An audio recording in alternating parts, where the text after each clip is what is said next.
السلام علیکم ورحمۃ اللہ وبرکاتہ۔ اہلاً وسہلاً ومرحبا۔ کیا حال ہے سب کا؟ الحمدللہ۔ بہت تھک گئے ہوں گے، کافی دیر سے بیٹھے ہوئے ہیں۔ بس تھوڑی سی بات کروں گی انشاءاللہ۔ سب سے پہلے تو میں مبارکباد پیش کرتی ہوں کامیاب ہونے والوں کو، ان کے والدین کو، ان کے اساتذہ کو، ان کے معاونین کو، جس نے بھی ان کے اس سفر میں ان کا ساتھ دیا، ان کی مدد کی، ان کے لیے فیسیلیٹیٹ کیا یہ راستہ، ان کے لیے دعائیں کی۔ اللہ سبحانہ وتعالیٰ سب کی کوششوں کو قبول فرمائے اور ان کوششوں کو اپنے لیے خالص کر لے۔ اللہ سبحانہ وتعالیٰ اس سب کا اجر ہماری آخرت کے لیے لکھ دے اور ہمیں اس راستے پر استقامت عطا فرمائے۔ نحمده ونصلی علی رسولہ الکریم، اما بعد، فاعوذ باللہ من الشیطان الرجیم، بسم اللہ الرحمن الرحیم۔ رب اشرح لی صدری ویسر لی امری واحلل عقدۃ من لسانی یفقہوا قولی۔ الحمد للہ الذی بنعمتہ تتم الصالحات، الحمد للہ الذی بنعمتہ تتم الصالحات وبتوفیقہ تتحقق المقاصد والغایات۔ احمدہ سبحانہ فی الاولی والآخرہ، فلہ الحمد الموفور وإلیہ المرجع والنشور۔ تمام قسم کی حمد اللہ کے لیے ہے، جس کی نعمت کے ساتھ نیک کام تکمیل پاتے ہیں، اس کی توفیق کے ساتھ اغراض و مقاصد پورے ہوتے ہیں اور وجود میں آتے ہیں۔ میں اللہ کی حمد بیان کرتی ہوں، وہ پاک ہے، اس دنیا میں بھی اور آخرت میں بھی اسی کی حمد ہے، بہت زیادہ، اور اسی کی طرف لوٹنا اور قبروں سے نکل کر اسی کے پاس جانا ہے۔ ہماری اس کانوکیشن کی جو تھیم ہے وہ فکر آخرت ہے۔ اللہ ہم سب کو آخرت کی فکر لگا دے اور ہر کام اللہ کی رضا کے لیے اور اللہ سے اجر پانے کے لیے کرنے کی توفیق عطا فرمائے۔ ہم اپنی ان کوششوں کا بدلہ دنیا والوں سے نہ چاہیں، دنیا میں ہی نہ مانگ لیں، بلکہ اس کو آخرت کے لیے ذخیرہ کریں۔ سورۃ الشورى میں اللہ تعالیٰ فرماتے ہیں، من کان یرید حرث الآخرۃ نزد لہ فی حرثہ ومن کان یرید حرث الدنیا نؤتہ منہا وما لہ فی الآخرۃ من نصیب۔ جو کوئی آخرت کی کھیتی چاہتا ہے، ہم اس کے لیے اس کی کھیتی میں اضافہ کر دیں گے، اور جو کوئی دنیا کی کھیتی چاہتا ہے اسے ہم اس میں سے کچھ دے دیں گے اور آخرت میں اس کے لیے کوئی حصہ نہیں ہوگا۔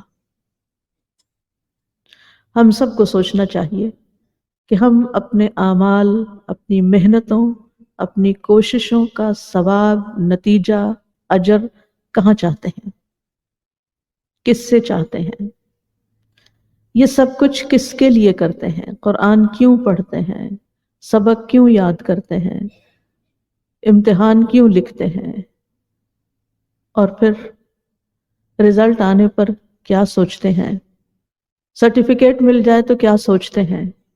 کیا یہ سب کچھ آخرت کے لیے ہے یا دنیا کے لیے ہے؟ مقصد کیا ہے، نیت کیا ہے؟ جو شخص اپنے عمل کے ذریعے آخرت کا ثواب چاہتا ہے، وہ اس کو سنجیدگی کے ساتھ لیتا ہے، اس علم کو، اس پر عمل کرتا ہے اور دوسروں کو بھی اس کی دعوت دیتا ہے۔ وہ اپنی تمام تر کوششیں، اپنے تمام تر ریسورسز اس کام میں لگا دیتا ہے، تو اللہ سبحانہ وتعالیٰ بھی اس کے لیے اس کی نیکی کا ثواب بڑھا کر ایک نیکی کا 10 گنا کر دیتے ہیں۔ ایک حرف جو پڑھتا ہے اس کا اجر 10 نیکیاں ملتا ہے، اور 10 گنا کے بعد جتنا زیادہ اخلاص ہوتا ہے اتنا ہی زیادہ اس اجر میں اضافہ ہو جاتا ہے۔ اور جو اپنے اس عمل کے ذریعے صرف دنیا چاہتا ہے کہ لوگ دیکھ لیں، تعریف کر دیں، شاباش مل جائے، کوئی انعام مل جائے، لوگ اس کے دیوانے ہو جائیں، اس لیے خوبصورت قرآن پڑھے، تو پھر اس کے لیے آخرت میں کچھ نہیں۔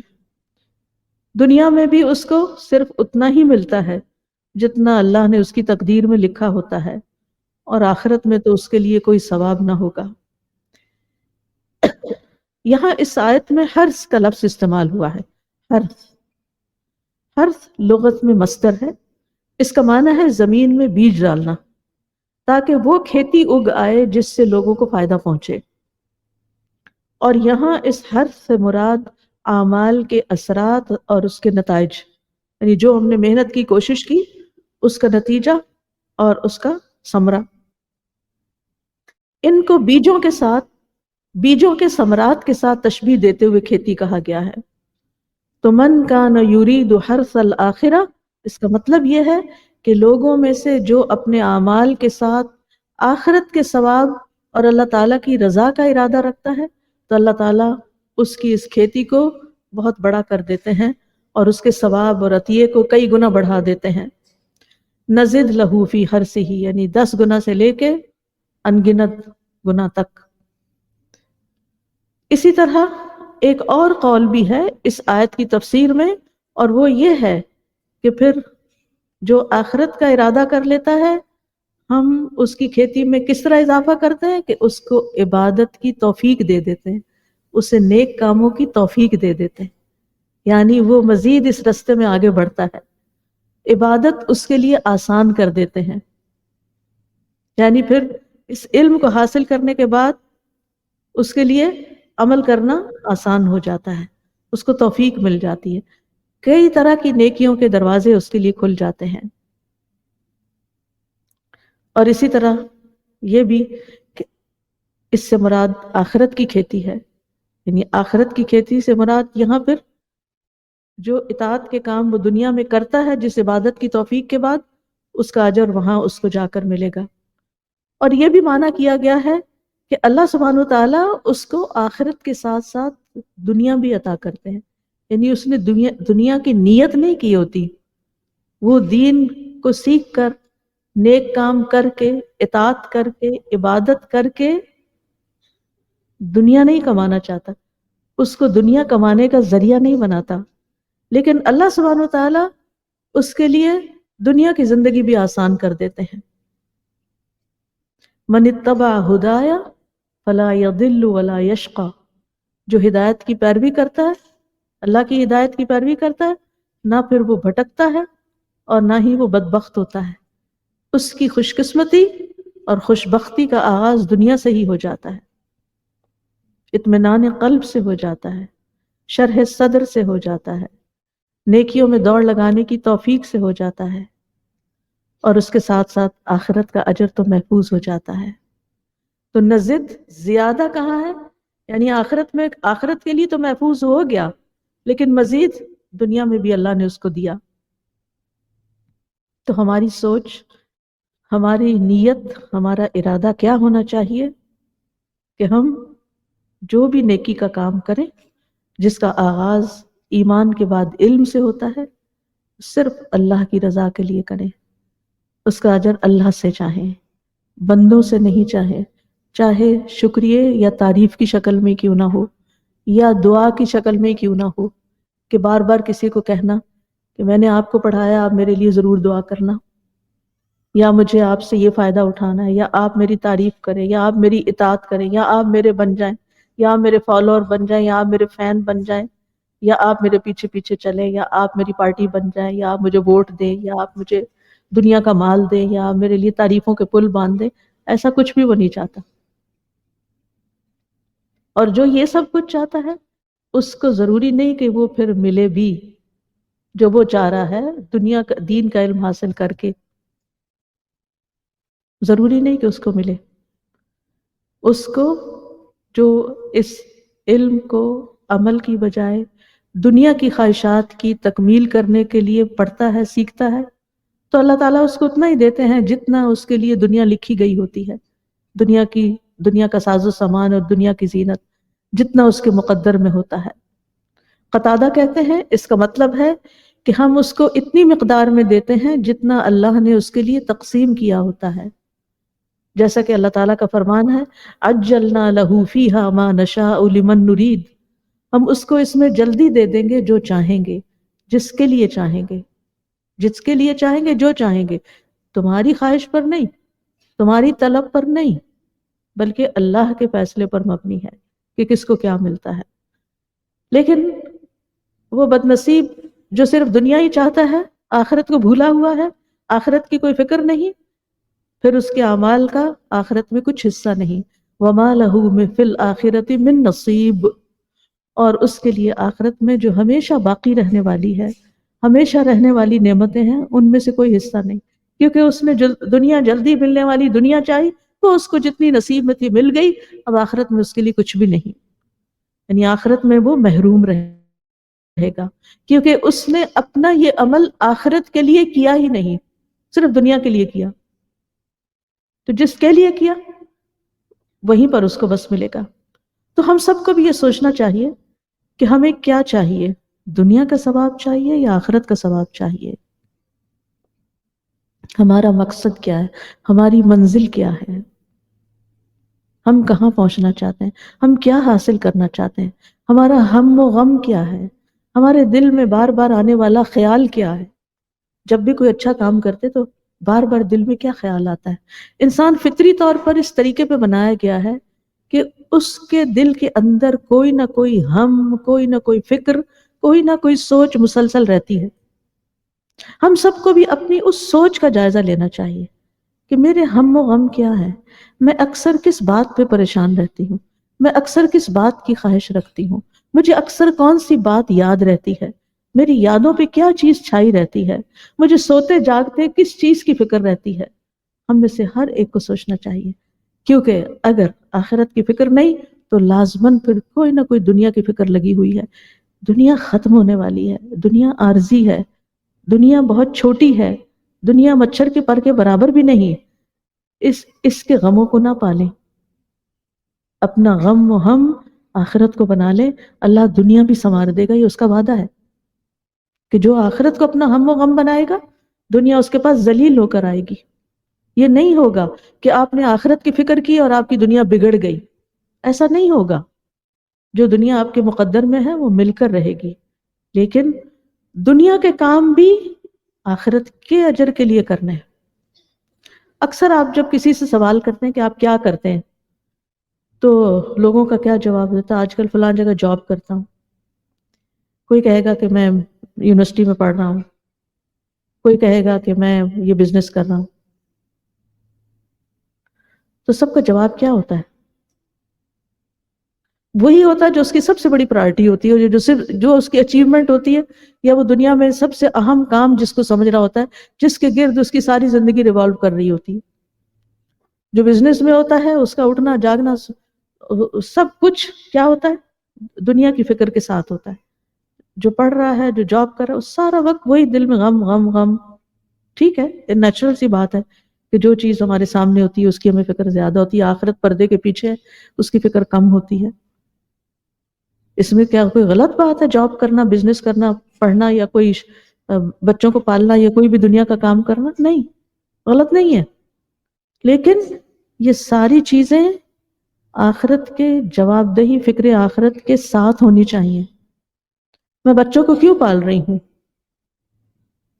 اللہ نے مجھے ذمہ داری دی ہے، میں ان کو ایک اچھا انسان بنانا چاہتی ہوں، مسلمان چاہتی ہوں کہ اچھے مسلمان بنے، تاکہ یہ میرے لیے صدقہ جاریہ بنے، میری آخرت کے لیے سرمایہ بنے. میں بزنس کیوں کر رہا ہوں؟ تاکہ میں اس سے حلال کمائی کر کے، ایک حلال کمائی بھی تو عبادت، ایک حلال کمائی کر کے اپنے آپ کو بھی پال سکوں اور اپنے بال بچوں کو بھی پال سکوں. کوئی برا نہیں ہے. میں FSC کیوں کر رہا ہوں؟ تاکہ میں ڈاکٹر بن کے انسانیت کی خدمت کروں، تاکہ اس کا اجر مجھے اللہ کے پاس ملے. ہم باقی ساری باتیں کر لیتے ہیں لیکن ہماری سوچ میں آخرت نہیں ہوتی. اللہ تعالیٰ فرماتے ہیں کہ کامیاب کون ہے؟ وَبِالْآخِرَةِ هُمْ يُوقِنُونَ أُولَٰئِكَ عَلَىٰ هُدًى مِّن رَّبِّهِمْ وَأُولَٰئِكَ هُمُ الْمُفْلِحُونَ. اور صفات بھی ہیں مفلحون کی، لیکن سب سے آخری جس پہ ٹھپا لگ گیا کہ آخرت کا ان کو یقین ہے، ہر اوپر والا کام آخرت کے لیے کرتے ہیں، آخرت کی کھیتی کے لیے، کہ آج بیج ڈال رہے ہیں، کل جب ہم جائیں تو کھیت تیار ہو، جس سے ہمیشہ کے لیے پھر فائدہ اٹھانا ہے، جس کو کوئی زوال نہیں. یاد رکھیے اللہ تعالیٰ کے پاس دنیا کا ثواب بھی ہے، آخرت کا بھی ہے.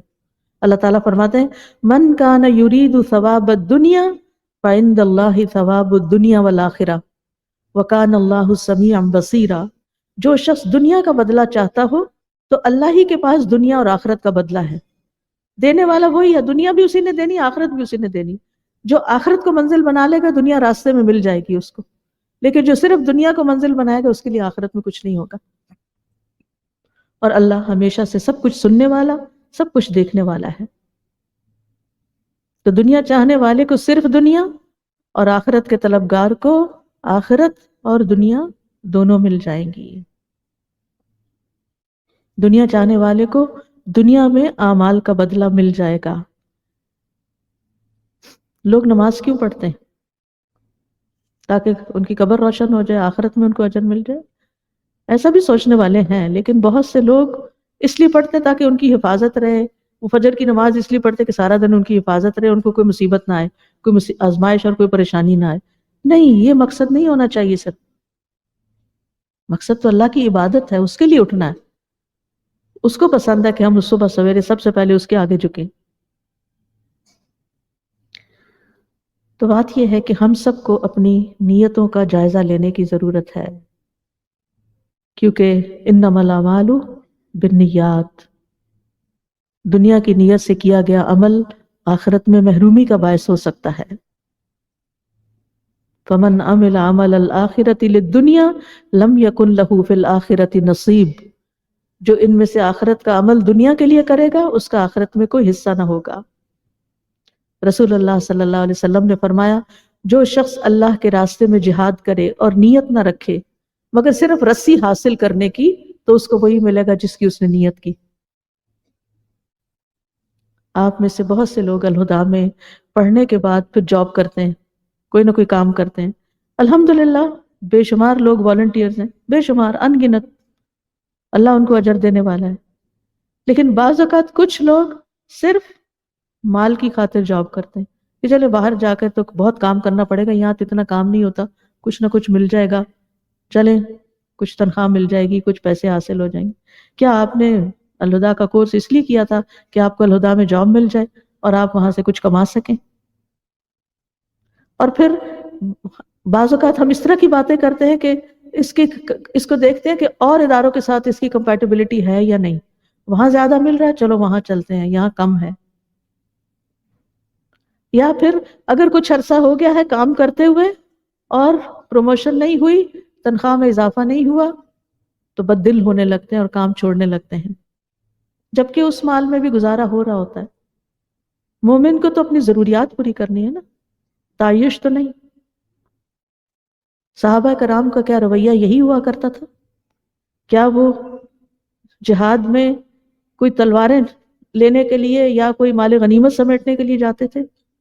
وہ تو اللہ کے دین کی خدمت کے لیے جاتے تھے، اس کی پروموشن کے لیے جاتے تھے، اعلاء کلمت اللہ کے لیے جاتے تھے، اور جاتے کسی اور مقصد کے لیے تھے، اور ان کو یہ بھی مل جاتا تھا، اور جس کو جو ملتا تھا وہ اس پہ راضی ہوتا تھا۔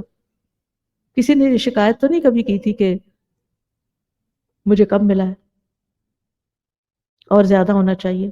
ہمیں وہاں کسی ملک کچھ لوگوں پر، کچھ قبیلوں پر، جیسے دور جاہلیت میں لوگ لوٹ مار کرتے تھے، کہ وہاں جا کے یہ الغار کرنی چاہیے تاکہ ہمیں کچھ ان کے مال مویشی لوٹنے کا موقع مل جائے، اور ان کی عورتیں غلام بنانے کا اور ان کے بچے لوٹنے کا۔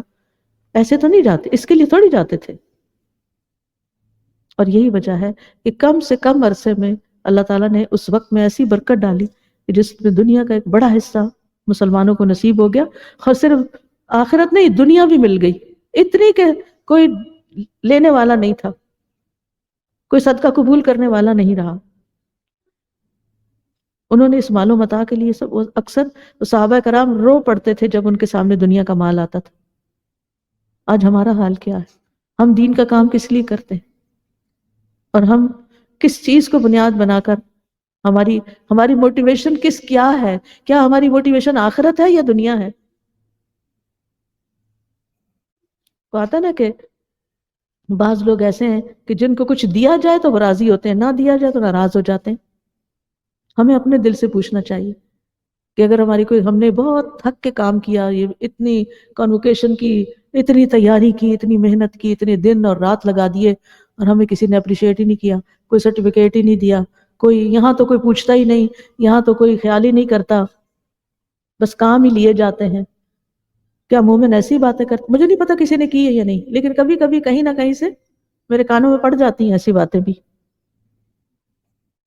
تو بڑی سخت تکلیف ہوتی ہے کہ ہم ان ساری چیزوں کا بدلہ انسانوں سے چاہتے ہیں، کمزور انسانوں سے. انسانوں کے ذریعے بھی ہمیں کچھ چیز ملتی ہے تو وہ صرف وہ مسبب الاسباب تو اللہ ہی ہوتا ہے، دینے والا تو اللہ ہے. نبی صلی اللہ علیہ وسلم فرمایا تھا میں تو صرف تقسیم کرنے والا ہوں، اصل دینے والا تو اللہ ہے، دیتا تو وہ ہے، اور آپ کو تو وہی ملے گا جو اللہ نے آپ کے حصے میں لکھا ہے. اور جو لکھا ہے نا، اگر ملنا ہے تو وہ لوگوں کے دل کھول دے گا دینے والوں کے کہ وہ آپ کو دیں، اور اگر نہیں تو وہ آپ سے منہ موڑ لیں گے اور آپ ڈسہارٹ ہو جائیں گے، آپ پیچھے ہٹ جائیں گے، آپ کام چھوڑ دیں گے. ہاں چھوڑ دیں گے اگر آپ دنیا کے لیے کر رہے تھے، اور ہرگز نہیں چھوڑیں گے اگر آپ کو ایک لفظ کی تعریف بھی نہیں ملی اس سارے کام سے، اگر اللہ کے لیے کر رہے ہیں اور آخرت کے اجر کے لیے کر رہے ہیں. ابو امامہ باہلی کہتے ہیں ایک شخص نبی صلی اللہ علیہ وسلم کے پاس حاضر ہوا، کہنے لگا آپ بتائیں ایک شخص جنگ کے لیے جاتا ہے اور ثواب اور شہرت دونوں کا طلبگار ہے، ثواب بھی چاہیے شہرت بھی چاہیے، اسے کیا ملے گا؟ آپ نے فرمایا اسے کچھ نہیں ملے گا. اس شخص نے 3 دفعہ یہ سوال دہرایا، ہر بار رسول اللہ صلی اللہ علیہ وسلم نے فرمایا اسے کچھ نہیں ملے گا. نیت ثواب کی تھی اس کی، لیکن ساتھ شہرت کی بھی تھی. نیت ثواب کی ہے لیکن ساتھ دنیا کے مال کی بھی ہے. نیت ثواب کی ہے، اللہ کے لیے کر رہے، لیکن ساتھ تھپ کی بھی چاہیے. کچھ نہیں ملے گا، کیا فائدہ تھکنے کا؟ اور آپ جتنے خالص ہو کے کام کریں گے، تھوڑا سا بھی کریں گے بہت برکت ہوگی. آپ دیکھیے خالص شہد تھوڑا سا بھی ہوتا ہے تو اپنا اثر کر جاتا ہے، شفاء للناس ہے، لیکن ناخالص کا پورا جار بھی کھا لے نا تو آپ کو وہ فائدہ نہیں ہوگا. تو خالص عمل تھوڑا سا بھی ہو تو بڑا بابرکت ہوتا ہے، اس کی خیر دور دور تک جاتی ہے. اور اگر خالص نہیں تو ڈھیروں عمل بھی بیکار ہے. تو اللہ سبحانہ وتعالی بندے کی سچائی اور اخلاص کے مطابق اس سے معاملہ کرتے ہیں. ایک شخص نے ایک اعرابی نبی صلی اللہ علیہ وسلم کی خدمت میں حاضر ہوا، اسلام قبول کیا اور آپ کے ساتھ چل پڑا، کہنے لگا میں آپ کے ساتھ ہجرت کروں گا. نبی صلی اللہ علیہ وسلم نے اس کے بارے میں صحابہ کو ہدایت کی. جب غزوہ خیبر ہوا اور رسول اللہ صلی اللہ علیہ وسلم کو مال غنیمت ملا، آپ نے تقسیم کیا تو اسے بھی حصہ دیا. آپ کے صحابہ نے اس کا حصہ اسے لے جا کے دیا، وہ ان کے سواری کے جانور چرایا کرتا تھا. جب وہ آیا تو صحابہ نے اس کو اس کا حصہ دے دیا. پوچھنے لگا یہ کیا ہے؟ لوگوں نے کہا یہ تمہارا حصہ ہے جو رسول اللہ صلی اللہ علیہ وسلم نے تمہیں دیا ہے. اس نے لے لیا اور لے کے نبی صلی اللہ علیہ وسلم کی خدمت میں حاضر ہو گیا. کہنے لگا، عرض کیا اے محمد صلی اللہ علیہ وسلم یہ کیا ہے؟ آپ نے فرمایا یہ تمہارا حصہ ہے جو میں نے تمہیں دیا ہے. اس نے عرض کیا میں اس وجہ سے آپ کے ہمراہ نہیں آیا تھا، میں یہ لینے نہیں آیا تھا، میں نے آپ کی پیروی اس وجہ سے کی ہے کہ میری اس جگہ پر حلق کی طرف اشارہ کی، میری اس جگہ پر تیر مارا جائے، پھر میرا انتقال ہو جائے اور میں جنت میں داخل ہو جاؤں، میں تو یہ نیت لے کے آیا ہوں. آپ نے فرمایا اگر تم سچ کہتے ہو تو یہ آرزو پوری کر دے گا. پھر کچھ دیر لوگ ٹھہرے رہے، اس کے بعد دشمن سے جنگ کرنے کے لیے اٹھے. لوگ اس کو نبی صلی اللہ علیہ وسلم کی خدمت میں لے کے حاضر ہوئے. اس شخص کے اسی جگہ تیر لگا ہوا تھا جہاں اس نے اشارہ کیا تھا. نبی صلی اللہ علیہ وسلم نے فرمایا کیا یہ وہی ہے؟ لوگوں نے کہا جی ہاں. آپ نے فرمایا اس نے اللہ سے سچ کہا تھا، اللہ نے بھی اس کی تمنا پوری کر دی. پھر نبی صلی اللہ علیہ وسلم نے اپنے جبے میں اسے کفن دیا اور سامنے رکھ کر اس کی نماز جنازہ پڑھائی. تو جس قدر نبی صلی اللہ علیہ وسلم کی نماز میں سے لوگوں کو سنائی دیا وہ یہ تھا، آپ فرما رہے تھے یا اللہ یہ تیرا بندہ ہے، تیرے راستے میں ہجرت کر کے نکلا ہے اور شہید ہو گیا ہے، میں اس بات کا گواہ ہوں. یہ ہیں وہ لوگ جنہوں نے واقعی سب کچھ کما لیا، سچے اور خالص لوگ. ایسے ہی لوگ دین کا کام کرنے کے قابل ہوتے ہیں.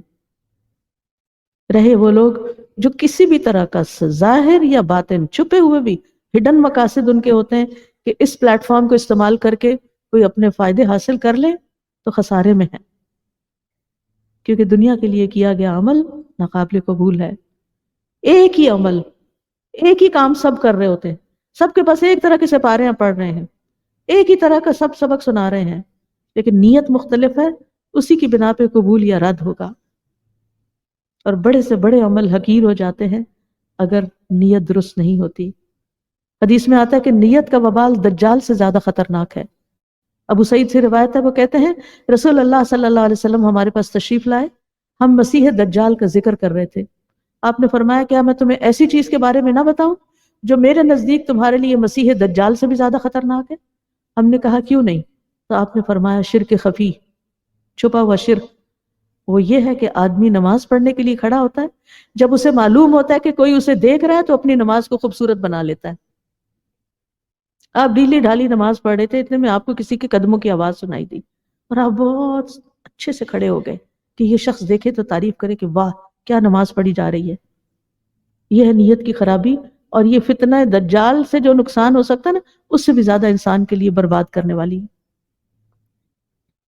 تو کوئی بھی نیکی جو دنیا میں شہرت کے لیے کی جائے، آخرت میں اس کا کوئی فائدہ نہیں. نبی صلی اللہ علیہ وسلم نے فرمایا جس نے دنیا طلب کی اس نے اپنی آخرت کو نقصان دیا، اور جس نے آخرت چاہی اس نے اپنی دنیا کو نقصان دیا. ہاں یہ ہوتا ہے، امتحان آتا ہے کہ یہ آخرت چاہنے والے ہیں یا نہیں، کیونکہ دنیا کا نقصان بھی آتا ہے. بس تم باقی رہنے والی زندگی کے بدلے فنا ہونے والی دنیا کا نقصان ہونے دو، کوئی بات نہیں. اور پھر غلط نیت کی وجہ سے بعض اوقات انسان کی عمر بھر کے اعمال برباد ہو جاتے ہیں، اور اس میں عام طور پر زبان کا غلط استعمال ہوتا ہے.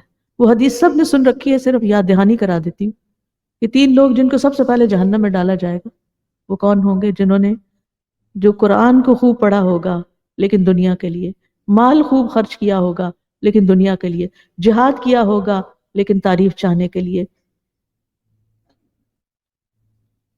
نبی صلی اللہ علیہ وسلم نے فرمایا وہ علم جو اللہ عز و جل کا چہرہ چاہنے کے لیے حاصل کیا جاتا ہے، جس نے اسے دنیا کا مال و متاع حاصل کرنے کے لیے سیکھا، قیامت کے دن جنت کی خوشبو بھی نہ پائے گا. اسی طرح فخر کرنے کے لیے کہ ہاں میں عالمہ ہوں، میں نے فلاں ڈگری، میں فلاں سرٹیفکیٹ، اتنے کورسز کیے میں، تجوید کے اتنے لیول کیے میں، لہٰذا میں تم سب سے بہتر ہوں. اگر یہ دل میں خیال آتا ہے یا نیت آتی ہے، یا پھر علماء سے بحث اور تکرار کرنے کے لیے. بعض اوقات ایسا ہوتا ہے نا کہ ایک انسان تعلیم حاصل کرنے لگتا ہے، وہ اپنے استادوں سے بھی آگے نکل جاتا ہے، اور اس کا مقصد کیا ہوتا ہے آگے نکلنے میں؟ تاکہ میں فلاں کو ہرا سکوں، فلاں کو نیچا دکھا سکوں. تو یہ بھی ایک خطرناک نیت ہے. قیامت کے دن ایسے لوگوں کو اللہ سبحانہ وتعالیٰ سب کے سامنے کر کے ان کی نیتوں کو کھول کے بتا دے گا. تو بہرحال ہم سب کو دنیا اور آخرت کا کمپیریزن کرنا چاہیے، اپنے دل میں اپنا محاسبہ کرتے رہنا چاہیے، کیونکہ جو انسان علاج خود اپنا کر سکتا ہے نا اپنے آپ کو سمجھ کے، کوئی اور نہیں کر سکتا. ہمیں اپنا علاج خود کرنا چاہیے، اندر جھانک کے کہ میں کوئی بھی کام کیوں کر رہی ہوں دنیا کے لیے. تو دنیا تو ایک دھوکہ ہے، جبکہ آخرت ایک حقیقت ہے. دنیا تو ختم ہونے والی ہے، آخرت تو باقی رہنے والی ہے. قل متاع الدنیا قلیل والآخرۃ خیر لمن اتقی، کہہ دیجئے دنیا کا سامان بہت تھوڑا ہے اور آخرت اس کے لیے بہتر ہے جو تقوی اختیار کرے. دنیا دارالعمل ہے، یہاں مجھے کام کرنے کے لیے بھیجا گیا، دارالجزا نہیں ہے. دارالجزا آخرت ہے، اور آخرت میں حساب بھی ہوگا.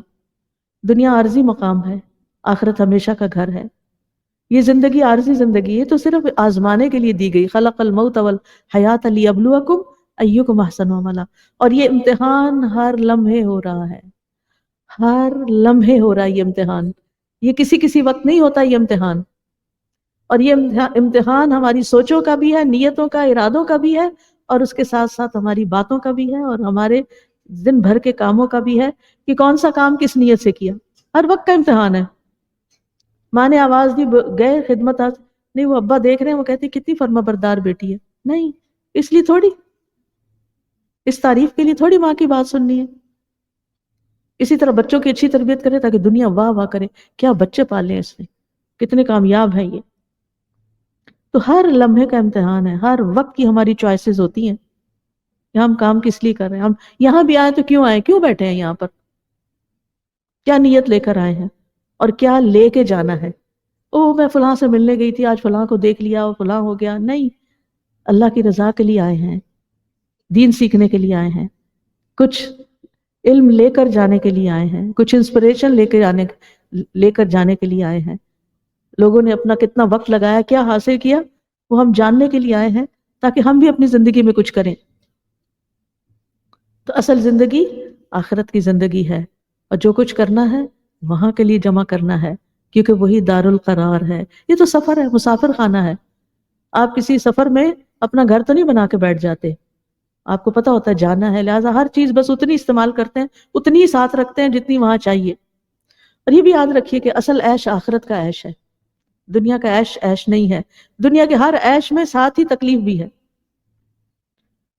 اور دنیا کتنی ہی عمدہ کیوں نہ ہو، کتنی بھی آرام دہ کیوں نہ ہو، آخرت کے مقابلے میں حقیر ہے۔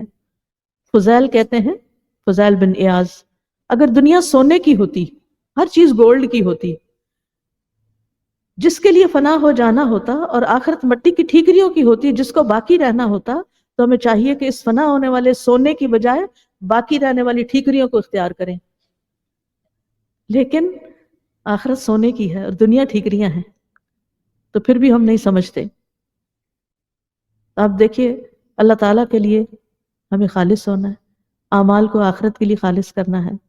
انبیاء کو آخرت کے لیے ہی خالص کیا گیا تھا۔ اِنَّا أَخْلَصْنَاهُمْ بِخَالِصَةٍ ذِكْرَ الدَّارِ، وہ چنے ہوئے لوگ کیوں تھے؟ کیونکہ وہ آخرت کی یاد کے ساتھ جیتے تھے۔ اس لیے ایک دعا پلے باندھ لیجئے، اللہم اجعل ہمی الآخرہ، اللہ آخرت کو میرا ہم و غم بنا دے، میری ساری فکر بس آخرت کے گرد گھومے، میری ساری کوششیں سب آخرت کے لیے ہوں۔ اِنَّا أَخْلَصْنَاهُمْ بِخَالِصَةٍ ذِكْرَ الدَّارِ وَإِنَّهُمْ عِنْدَنَا لَمِنَ الْمُصْطَفَيْنِ الْأَخْيَارِ، مصطفین الاخیار، بے شک ہم نے انہیں ایک خاص صفت کے ساتھ چن لیا، جو اصل گھر کی یاد ہے، اصل گھر کی یاد۔ بلا شبہ وہ ہمارے نزدیک یقیناً چنے ہوئے بہترین لوگوں میں سے تھے۔ پھر آپ دیکھیے کہ قرآن مجید سے ہمیں پتہ چلتا ہے کہ انبیاء کو جو انذار کے لیے، خبردار کرنے کے لیے بھیجا گیا، تو وہ لوگوں کو آخرت کی یاد دلانے کے لیے، اور اللہ کے خاص بندوں کی صفت بھی یہی ہے، یوفون بالنذر ویخافون یوما کان شرہ مستطیرا ویطعمون الطعام علی حبہ مسکینا ویتیما واسیرا۔ سارے سوشل ورک کے کام، انما نطعمکم لوجہ اللہ لا نرید منکم جزاء ولا شکورا انا نخاف من ربنا یوما عبوسا قمطریرا۔ اللہ کے بندے کون ہیں؟ جو اپنی نظر پوری کرتے ہیں، اس دن سے ڈرتے ہیں جس کی مصیبت بہت زیادہ پھیلی ہوئی ہوگی، وہ کھانا کھلاتے ہیں اس کی محبت میں مسکین اور یتیم اور قیدی کو، کہتے ہیں ہم تو صرف اللہ کے چہرے کی خاطر تمہیں کھلا رہے ہیں، ہم تم سے نہ کوئی بدلہ چاہتے ہیں نہ شکریہ چاہتے ہیں۔ کسی سے شکریہ کی بھی توقع نہ رکھا کریں، انتظار نہ کیا کریں کہ میں نے اس کو فلاں چیز بھیجی، اس نے تو پلٹ کے مجھے تھینک یو نوٹ ہی نہیں بھیجا۔ اتنے بے وفا لوگ ہیں، ایکنالج بھی نہیں کرتے، میری کوششوں کو کوئی دیکھتا ہی نہیں، پرواہ ہی نہیں کسی کو، نہیں، ضرورت ہی نہیں۔ وہ دیکھنے والا دیکھ رہا ہے نا، وہ ہمارا ظاہر بھی دیکھ رہا ہے، ہمارا دل بھی دیکھ رہا ہے، اور اگر ہم دل میں یہ ساری باتیں سوچ رہے ہیں تو گند بھرا ہوا ہے اندر، پھر تو اس کو تو صاف کرنے کی ضرورت ہے، اس کے تو تزکیے کی ضرورت ہے، کیونکہ اللہ تعالیٰ ہماری سوچوں سے واقف ہے، ہمارے دل کی کیفیات سے واقف ہے۔ تو جو لوگ آخرت کی فکر کرتے ہیں وہ اپنے فرائض کو پورا کرتے ہیں، کیونکہ انہیں پتہ ہے کہ یہاں محاسبہ ہونے والا ہے، دنیا میں کوئی آڈٹ کرے یا نہ کرے، آگے ہونے والا ہے۔ اور پھر یہ ہے کہ ایسے لوگ دنیا کے مسائل کو مسائل نہیں سمجھتے، کیونکہ ان کے نزدیک اصل مسئلہ آخرت ہے، اور آخرت کی تیاری کرنے والا ہی عقل مند ہے، اس لیے اسی کی فکر لگائیں اور اس کے مطابق، اس کے متعلق سوچتے رہا کرے کہ کیا چیز مجھے وہاں نقصان دینے والی ہے اور کیا چیز مجھے وہاں فائدہ دینے والی ہے۔ کیونکہ جب انسان آخرت پر ایمان نہیں رکھتا تو پھر سیدھے رستے سے دور ہو جاتا ہے، وہ آخرت کی طرف جانے کی بجائے کسی اور رستے پہ چل پڑتا ہے، قرآن اس کی سمجھ میں نہیں آتا، کیونکہ وہ آخرت منزل نہیں ہے، اس کے اعمال بھی ضائع ہو جاتے ہیں، نیکیاں اس کو فائدہ نہ دیں گی، اور آخرت میں آخرت کا عذاب سامنے ہوگا۔ تو ہمیں اپنے اندر آخرت کی فکر پیدا کرنی ہے۔ اس کے لیے نمبر 1، اللہ کی نگرانی کا احساس کہ وہ دیکھ رہا ہے، میں جہاں کہیں بھی ہوں، جہاں بھی ہوں، تو اس احساس کے ساتھ جینا ہے۔ الم یعلم بان اللہ یرا۔ دوسرا، اللہ کا تقوی، اور تقوی کیا ہے؟ تھوڑی چیز پر قناعت کر لینا، اللہ سے ڈرنا اور اس کے حکم پر عمل کرنا، اور آخرت کی تیاری کا نام موت کو کثرت سے یاد کرنا. اکثر ذکر ہادم اللذات، قبروں کی زیارت، موت کے بعد جتنے مراحل ہیں ان پر غور و فکر کرنا. امیجنیشن میں اپنے آپ کو نزا کے عالم میں دیکھا کریں، ڈیتھ بیڈ پہ دیکھا کریں، قبر میں جب دفنایا جائے گا تو کیا ہوگا امیجن کیا کریں. آخرت میں جب تنہا اٹھوں گی، نہ کوئی رشتہ دار نہ کوئی دوست، کوئی کام ہی نہیں آئے گا، وہاں کیا ہوگا؟ نفسا نفسی کا عالم ہوگا، حساب کی سختی ہوگی، میزان میں اعمال نامے تولے جا رہے ہوں گے. ایک سے ایک دل دہلا دینے والی چیز پل صراط کی حقیقت، کوئی ساتھ نہیں ہوگا، جہاں پیغمبر بھی کہہ رہے ہوں گے رب سلم رب سلم. اور پھر جہنمیوں کی بھوک اور تڑپ اور عذاب کی شدت، تو وہ اس چیز کو اپنے سامنے رکھا کریں. پھر دنیا کی محبت اور حرص سے بچیں. جس چیز کی بھی لالچ دل میں آئے تو اپنا محاسبہ خود کر لے. حقیر چیزوں کے بندے نہ بنے، وہ ساری چیزیں جو یہیں رہ جانی ہیں. گھر میں آج جا کے آپ نے ایک بات سوچنی ہے، اپنے سارے بیڈ روم کو، اپنے سارے ڈرائنگ روم کو، اپنی ساری چیزوں کو دیکھ کے کہنا ہے اگر آج میں مر جاؤں تو ان میں سے کیا ساتھ لے کے جاؤں گی؟ جن کے پیچھے، جن کی خدمت میں ہر وقت میں لگی رہتی، ان میں سے کیا لے کے جاؤں گی؟ اگر آج میں مر جاؤں تو میرے ساتھ کیا جائے گا؟ اعمال جائیں گے نا جن میں ہم کوتاہی کرتے ہیں، اور وہ چیزیں جن کی محبت میں ہم مرے جاتے ہیں، رشتوں کو توڑ بیٹھتے ہیں، چھوٹی چھوٹی چیزوں کا نقصان ہمارے دل پہ گراں گزرتا ہے، وہ ساتھ کوئی بھی نہیں جانے والا. تو دنیا کی رغبت کم کر دیں. اسی طرح جو آخرت کو چاہتے ہیں وہ دنیا سے بے رغبت ہوتے ہیں، ان کے اندر زہد ہوتا ہے، ان کی تھنکنگ ڈیٹیچڈ تھنکنگ ہوتی ہے، دنیا سے چپکی ہوئی نہیں ہوتی، آخرت کے بارے میں سوچتے ہیں، اس کی فکر زیادہ لگاتے ہیں. مالک بن دینار کہتے ہیں آپ دنیا کے لیے جتنا غم کریں گے اسی حساب سے آپ کے دل سے آخرت کی فکر نکل جائے گی. یہ سب یاد ہے ہمیں، دنیا کے، ہم میں سے ہر ایک کو دنیا کا کوئی نہ کوئی غم لگا ہوا ہے. اپنے آپ کو، اپنے دل کو پرکھیں، جانچیں، سوچیں، جائزہ لیں کس چیز کا غم ہے مجھے. ہر کوئی دنیا کی کسی نہ کسی غم میں مبتلا ہے اور ہر وقت وہ دکھ لیے پھرتا ہے. مالک بن دینار کہتے ہیں آپ دنیا کے لیے جتنا غم کریں گے اسی حساب سے اتنی ہی آپ کے دل سے آخرت کی فکر نکل جائے گی، آپ اتنے ہی آخرت سے دور ہو جائیں گے. دنیا کی کوئی چیز غم کرنے کے قابل نہیں، سب جانے والی ہیں. کسی انسان کے جانے پر، کسی مال کے جانے پر، کسی کام کے جانے، کچھ بھی اس قابل نہیں کہ جس کے پیچھے انسان اپنی جان گھلائے. حضرت علی کہتے ہیں دنیا اور آخرت آپس میں سوکنے ہیں، آپ جتنا ایک کو راضی کریں گے دوسری آپ سے اتنی ناراض ہو جائے گی. دنیا کس لیے ہمیں ملی ہے؟ آخرت کمانے کے لیے. یہاں ہمیں آخرت کی تجارت کرنی ہے اور آخرت کے کاموں میں اپنے آپ کو مشغول کرنا ہے. ابو سلیمان کہتے ہیں دنیا کی خواہشات سے صرف وہی صبر کر سکتا ہے جس کے دل میں وہ چیز ہو جو اسے آخرت کے ساتھ مشغول کر دے. یعنی خواہشات کے آگے ہم صبر کب کر سکتے؟ جب آخرت کی فکر لگ جائے. دنیا کو امانت سمجھتے ہوئے زندگی گزارنا ہے، دنیا کو اس کے جائز حق میں استعمال کرنا ہے. ایک آدمی نے ابو حازم سے کہا میں آپ کو اپنی شکایت کرتا ہوں، خود اپنی شکایت، کہ مجھے دنیا سے محبت ہو گئی ہے حالانکہ میرے پاس کوئی گھر نہیں. انہوں نے کہا اللہ نے تمہیں دنیا میں جو کچھ دے رکھا ہے اس میں غور کرو، صرف حلال طریقے سے حاصل کرو اور اس کے صرف جائز جگہ پر ہی رکھو. سفیان کہتے ہیں دنیا میں سے اپنے جسم کے لیے لے لو اور آخرت میں سے اپنے دل کے لیے لے لو. دنیا کے مال و اسباب سے بے رغبتی اختیار کریں، بہت دل نہ لگائیں ان چیزوں سے، گھروں سے، گھروں کی چیزوں سے، اولاد سے، اولاد کی محبت بہت زیادہ نہیں رکھیں. بس ٹھیک ہے اپنی اپنی جگہ آپ سب ٹھیک ہے، خوش رہیں، آباد رہیں، لیکن اٹیچڈ نہیں ہوں ان سے، ڈیٹیچ ہوں، اپنی فکر کریں، اپنے آپ کو ٹائم دیں، ہر وقت ان کے غم میں نہ گھلے رہیں. انہوں نے آپ کے ساتھ کوئی نہیں جانا، اور یہی مصیبتوں کو کم کرنے کا ذریعہ، ورنہ ہمیں انہی کے غم لگے رہتے ہیں. اپنی فکر تو کبھی ہوئی نہیں کہ کل میری قبر میں کیا ہوگا میرے ساتھ.